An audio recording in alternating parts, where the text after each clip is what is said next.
Once around the park, James, and don't spare the horses.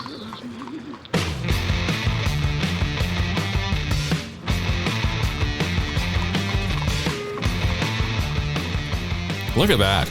This is the final Friday of March 2022.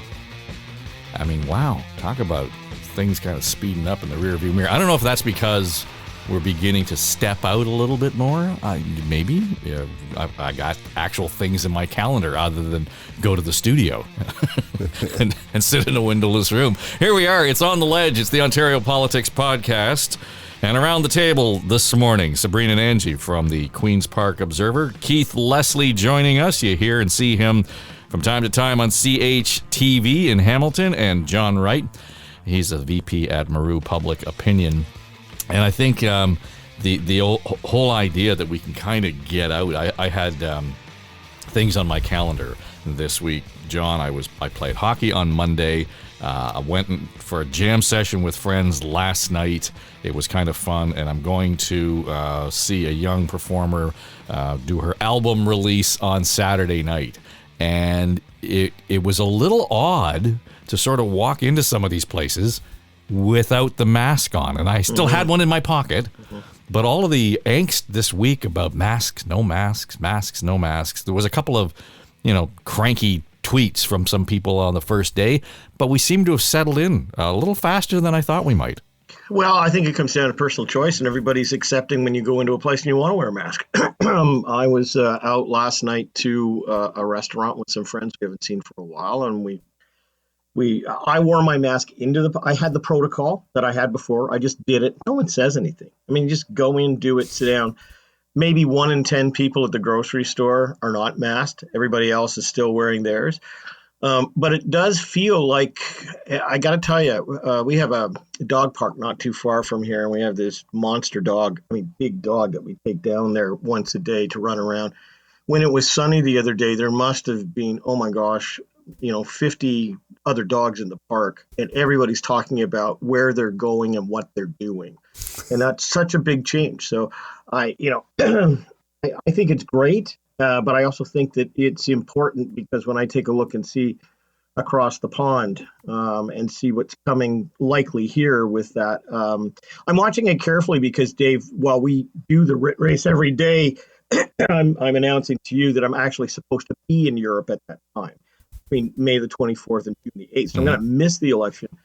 But boy, oh boy, when you start looking to see what's going on over there with that virus and see whether it pops over here, it is incredible. So I'm glad to be out and about. It's nice. Yeah, well, Keith, we were in Nova Scotia last weekend, and interesting that while we were there, the Premier of Nova Scotia made the announcement, we were going to have no masks on Monday for the kids in school, but, we were going to push this out 3 weeks.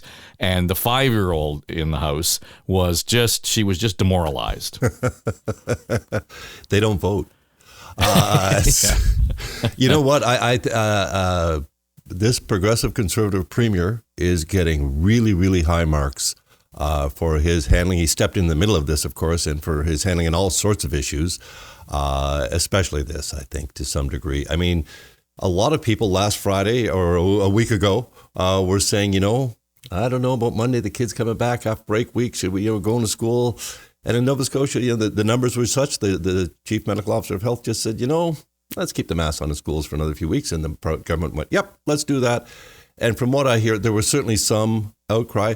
In fact, this is highly unusual, I thought, especially for Nova Scotia, a small but rabid protest outside the chief medical officer of health's home for 4 nights this week. The police had to be called several times, and they finally did make a couple of charges. Not on scene. They arrested the guys later for making threatening calls, I guess, stuff like a bit crazy and over the top, considering we're at the stage where just the kids in school, we're keeping it on at this point. Yeah. Everything else is lifted.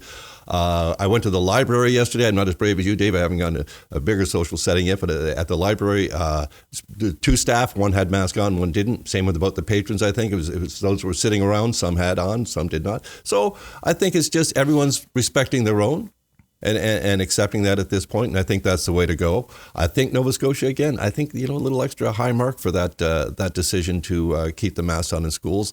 And I've seen some teachers posting, I'm going to keep my mask on till the last kid in my class takes theirs off. Yeah.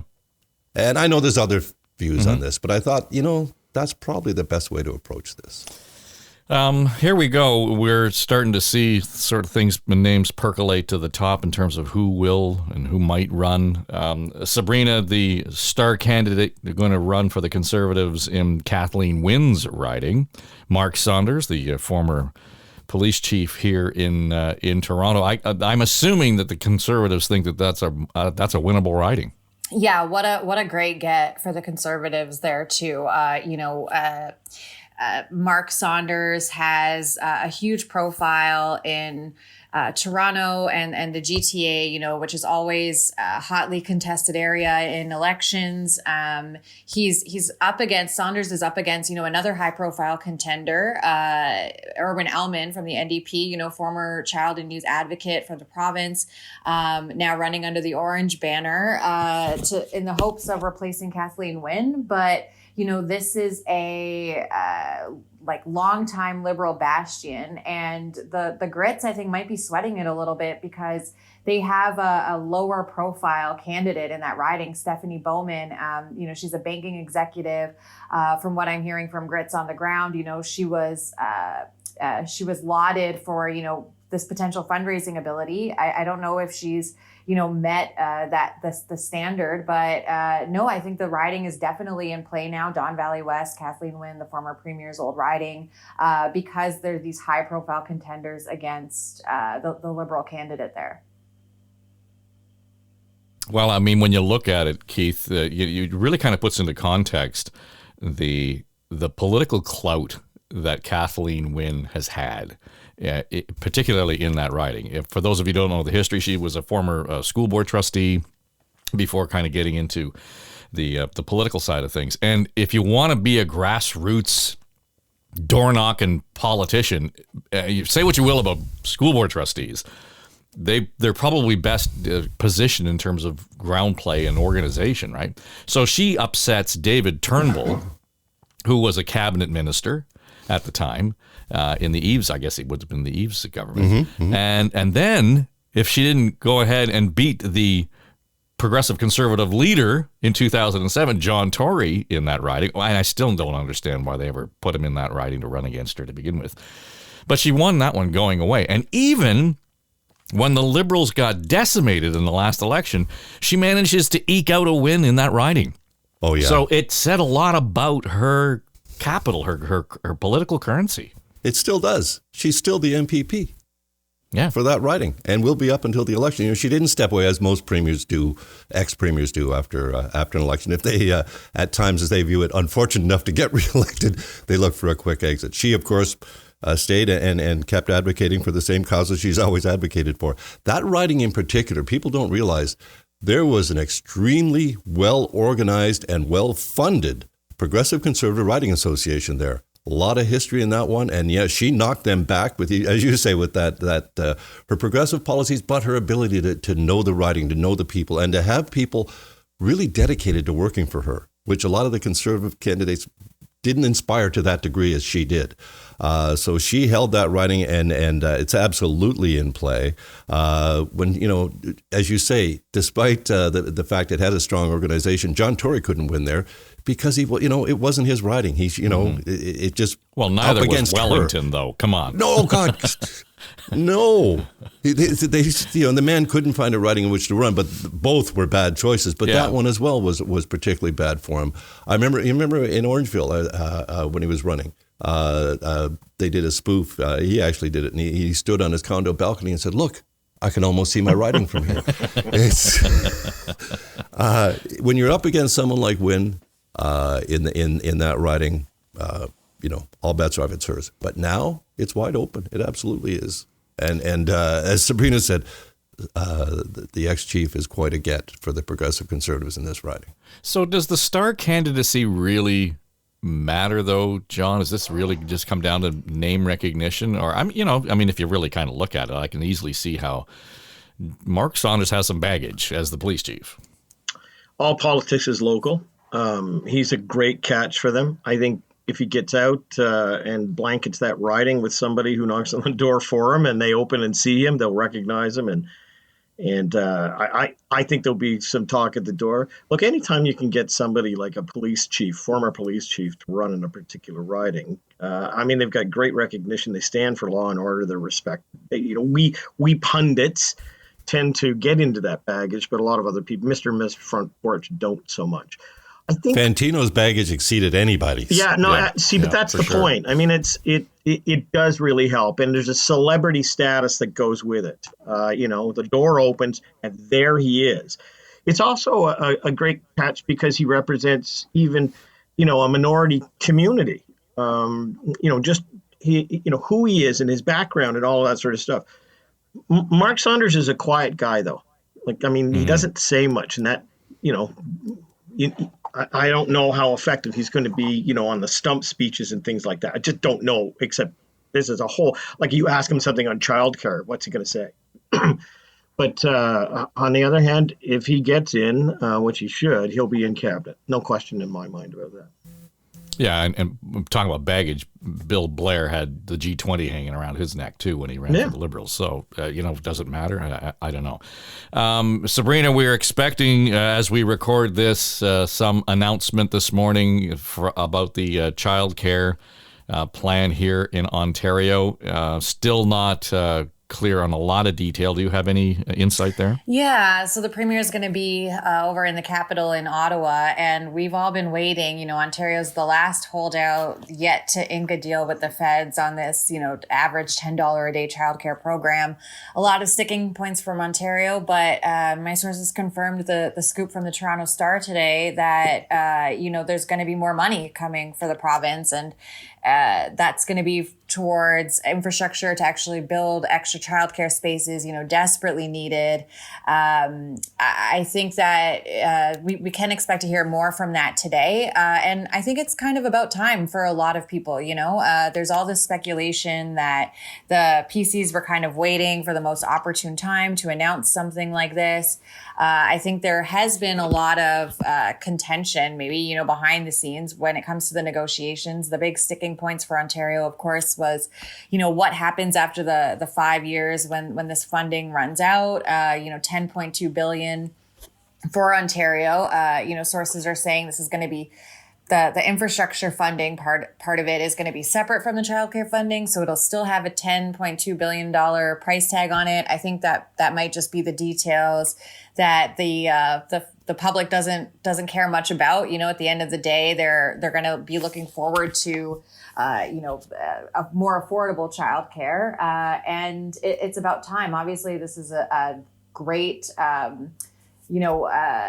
policy that the Conservatives will be running on, staring down re-election in just a couple of months now. And they've been kind of being hammered by the opposition parties too here on, what's the holdup, what's the delay. We have Liberal leader Stephen Del Duca, who's actually meeting this weekend in person with, a pre-campaign meeting. They're going to have a big platform plank there. Lots of buzz about that. But, Del Duca's been up, regularly making these press conferences with his candidates saying that he's going to refund, almost $3,000 to families who have lost out because of this delay with a childcare deal, at the hands of the Ford government. So a lot of politics behind this move here. I think at the end of the day, families are going to be happy about it.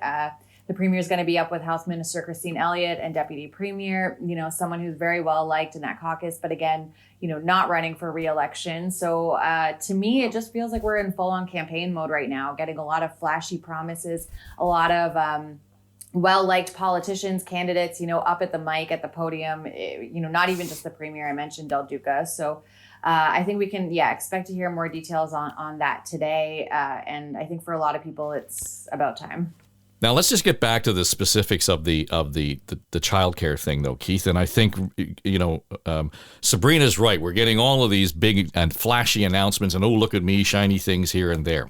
To what degree are the details of the childcare going to be either a help or a hindrance to the premier? And by that I mean, if he comes out and says this is going to be universal, everybody will get it, the core of the Conservatives are going to say, what the hell? Why are we subsidizing millionaires' childcare when people who need it, we should have a means test? If he comes out and says, we're going to have a means test for this, then you've got explosions all over from the center to the left. So there are a few mines in this field for him yet. Absolutely. But, I truly don't think that a means test is the evil enemy of the people that it used to be. I think a great many people, Canadians are very pragmatic, I think, and a great many people, I don't need this benefit. We should be going to people who truly need this benefit.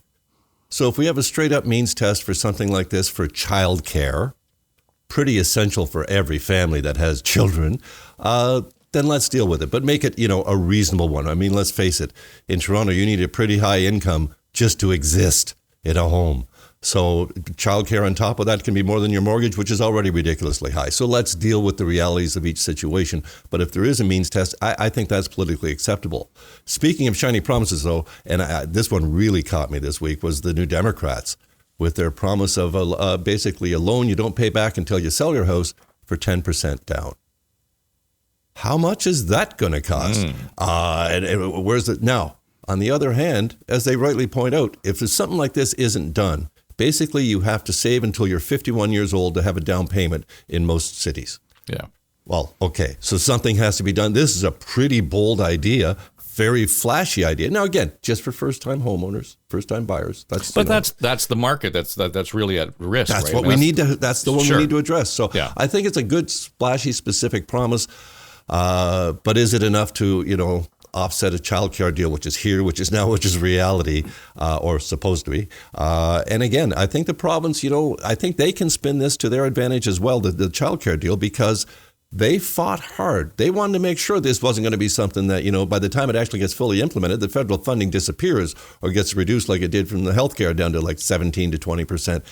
They want to make sure that funding is going to be there. And I think we'll get into this hopefully a bit later, the federal New Democratic Liberal deal addresses that specifically, making sure that funding doesn't disappear from Ottawa. So, well, just John, on the home ownership thing, one of the, and I've been working with the folks at Daily Bread, and we've been doing a podcast called the 2030 Project, and it's about the reduction of poverty.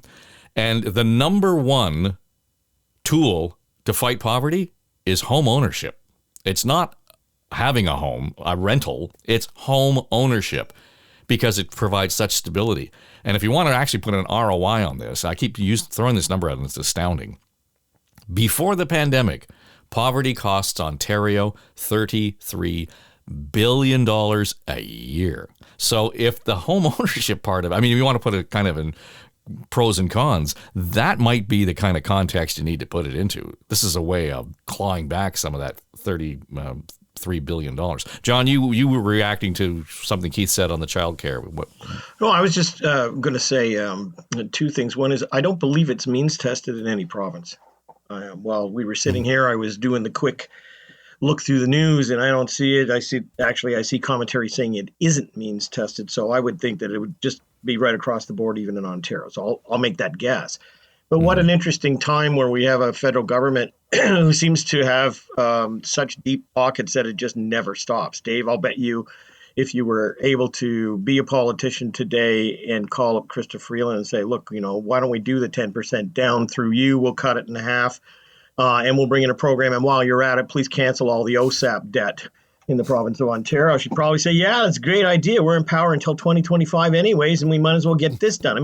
There doesn't seem to be an end to any amount of spending. So that is not, it used to be an issue to me in a big way, but it's not so much now when you're looking at being 65 at some point in the not too distant future. I'm not going to be around at some point to pay it back. But I think on the childcare, look, the one thing I think is really interesting about all of this is just how everything is now rolling out so smoothly. This is a campaign team that's well oiled.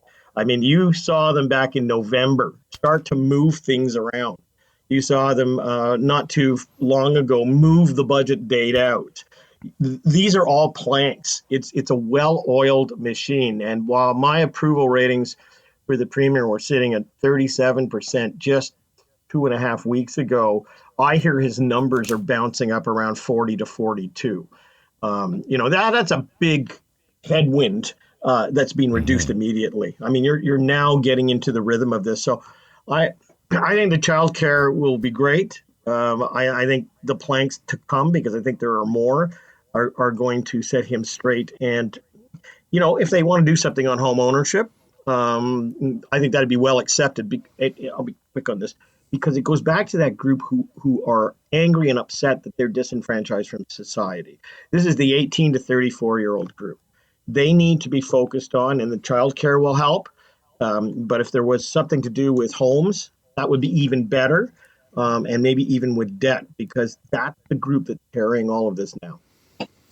Yeah, I'm curious, when we start to look at the political brands, though, Sabrina, and we were talking about this earlier in the week when we sort of woke up one morning and all of a sudden we had a majority government in Ottawa.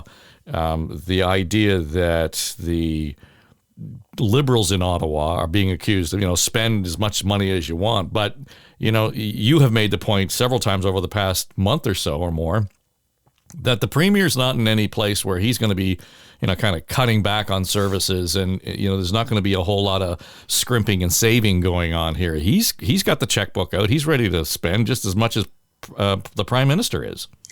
Yeah, and I think John could speak to this too. I don't think there's much appetite for austerity measures right now. The slogan that the PCs have been peddling is we're saying yes. We're saying yes to everything. Big, expensive infrastructure projects, controversial highways, build. That stuff gets popular. Just speaking of what's happening at the federal level, though, I think that,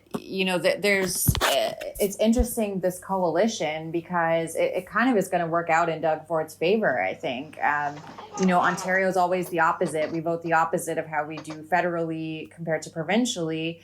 And so, Justin Trudeau in power in the federal arena is going to be good for, Doug Ford's reelection prospects in Ontario. I think that, Ford probably doesn't want to rock the boat too much with Trudeau. We mentioned childcare already. There's going to be a lot of flashy election promises that are going to depend on, money from the feds. They've put out this ambitious transit plan that, is not fully costed. There's a lot of questions about that. It's going to take a lot of buy-in from the federal government. And I'm sure, the federal government probably wants to play a little bit nice with Ford right now too. If Trudeau is in power until 2025, that kind of buys him some time, but we know that Ontario can make or break you federally. So I think there's a lot of camaraderie, if I can put it that way, between the two levels of government right now. And it'll be interesting to see, I think it's kind of put the NDP and Liberals provincially in a bit of an awkward position, because now they're facing all these questions this week. Of course, Queen's Park is buzzing about the possibility of a Ford minority and who's going to, if the NDP and the Liberals, will prop up each other, that government.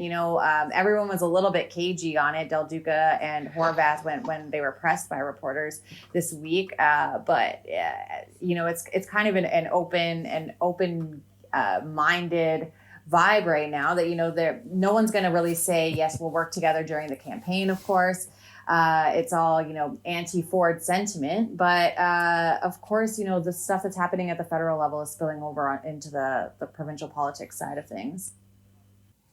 But haven't they already said that they would topple the government if in fact there was a minority? I think that there was a press conference some months ago where they actually said that. Now, whether or not they're labeled a coalition, even during the campaign, if I were advising the premier, it's a word I wouldn't use.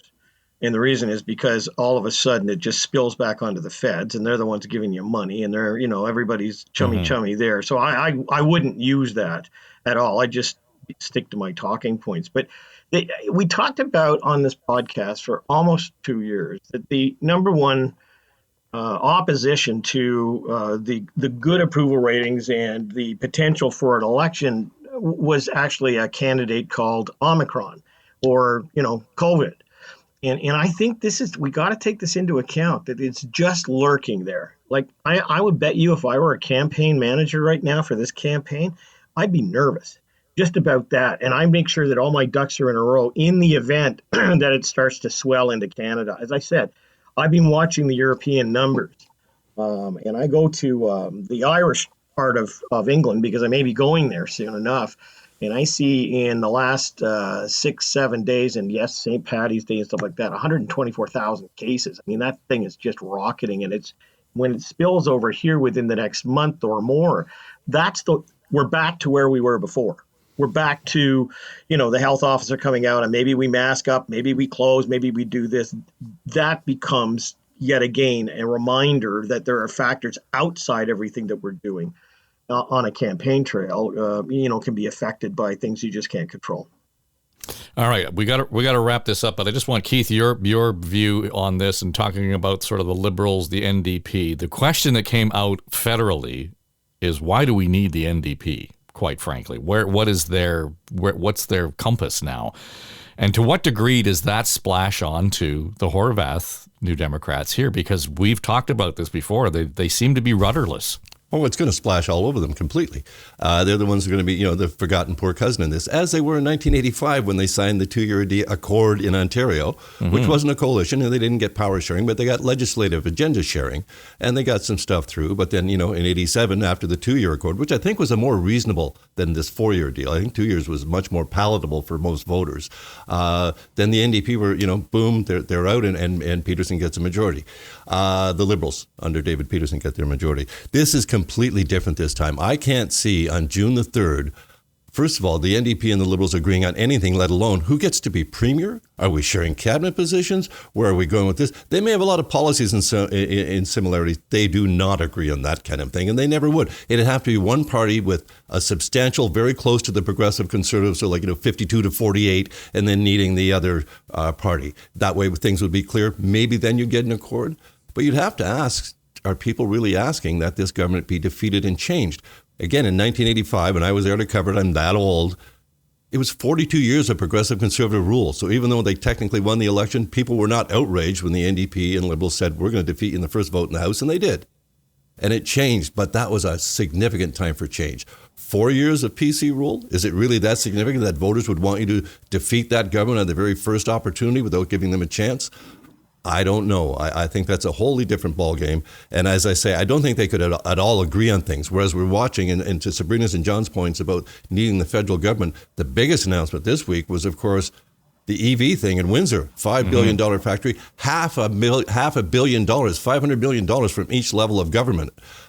Plus the city, I think, had to kick some in. That's the way that game is played. But that's showing the progressive conservatives. Remember, under PC leader Tim Hudak, they were against corporate welfare. They were against that kind of thing.